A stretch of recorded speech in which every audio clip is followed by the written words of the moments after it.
Hello friends, last Saturday நடந்த group 4 exam வந்து ரொம்பவே டஃப்பா இருந்துச்சு அப்படின்னு சொல்லி சீரியஸ் ஆஸ்பிரன்ஸ் நிறைய பேர் சொல்லியிருந்தாங்க. அதுல வந்து ஜென்ரல் தமிழ் வந்து ரொம்பவே கஷ்டமா இருந்தது அப்படின்னு சொல்லியிருந்தாங்க.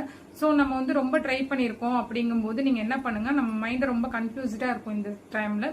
நீங்க ஒரு 2ல இருந்து 3 நாள் வந்து அப்படியே விட்டுருங்க. அதுக்கப்புறம் ஆன்சர் கீ கொடுத்துருக்காங்க இல்லையா, அதையும் நம்ம போட்டதனையும் வச்சு பாருங்க. நிறைய அவுட் சோர்ஸ்ல இருந்து கேட்டிருக்காங்க அப்படின்னு சொல்லியிருந்தீங்க. ஸோ நீங்கள் என்ன பண்ணுங்கன்னா, அந்த ஆன்சர் கீயை வச்சு பார்த்துட்டு அவுட் சோர்ஸ்னா எங்க இருந்தெல்லாம் எடுத்திருக்கிறாங்க அப்படின்னு சொல்லி நீங்க என்ன தப்பு பண்ணிருக்கீங்க, எந்த இடத்துல லேக் ஆயிருக்கீங்க, என்ன இம்ப்ரூவ் பண்ணலாம் அப்படின்னு சொல்லி பாருங்க.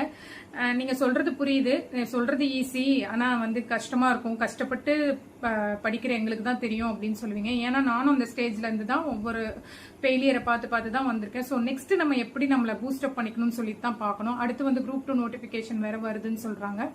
ஸோ நம்ம அதுக்கும் தயாராகணும். ஒரு 2-3 டேஸ் விட்டுட்டு நீ ஆன்சர் கீயை செக் பண்ணி பாருங்க. Thank you friends.